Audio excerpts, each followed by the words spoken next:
Right now, there are 5 active wildfires in Utah, 2 of them caused by people that we know for sure in some way. The largest one is the Bear Fire in Carbon County. That's burned close to 2,000 acres with no containment. A nearby community is out of their homes due to how quickly that fire has been growing. Well, Unified Fire Authority says that nearly 85% of wildland fires in the United States are caused by people, suggesting many wildfires are preventable if precautions are taken. So we want to go in depth on this today.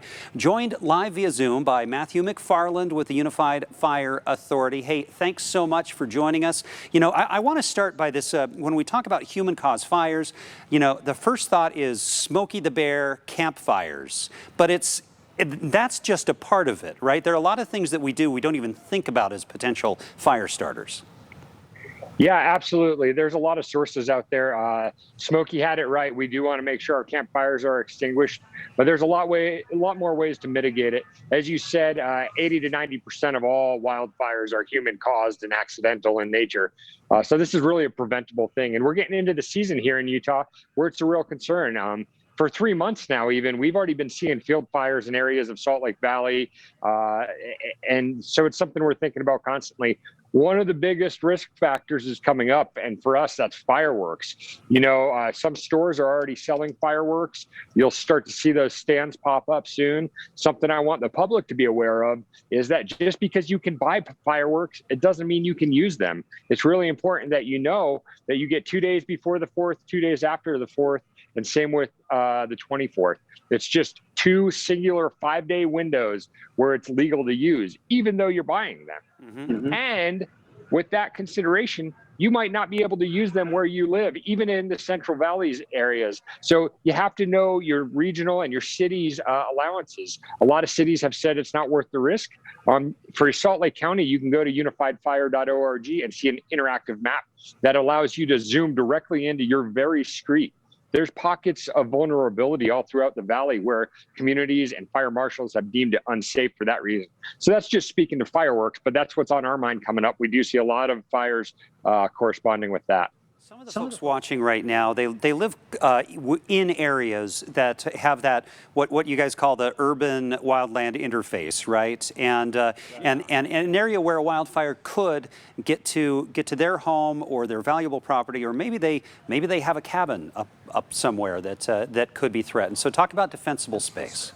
I'm glad you brought this up. The onus is on the homeowner to prepare their space. If a fire is approaching or already, coming after someone's property, there's only so much we can do, and we will do everything possible. But you as the homeowner, as the property owner, it falls on you to prepare it ahead of time, to look at that.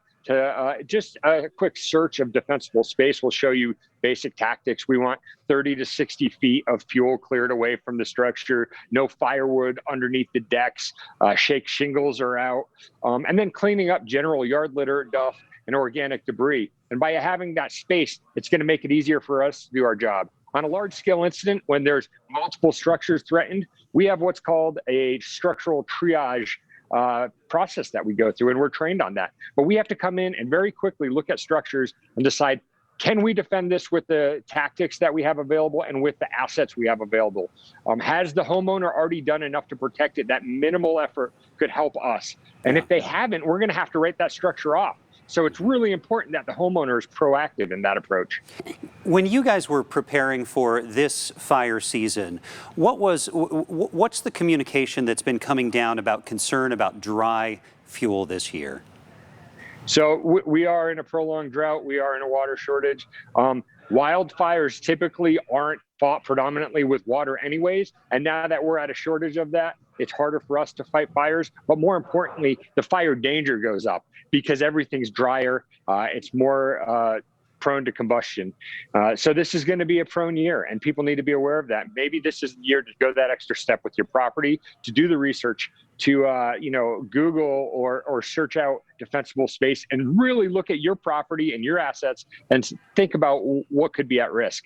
Because we're already into hot season. Today it's super windy outside. There's red card warnings pretty frequently already. These are days where we could see a high risk incident start to take place. And this has become something it's regional, isn't it? This is when there are wildfires that are happening throughout the West, someone from Salt Lake County might wind up having to go to California or volunteering to go or something like that. I mean, it's basically our natural disaster in the West these days. But yeah, for sure.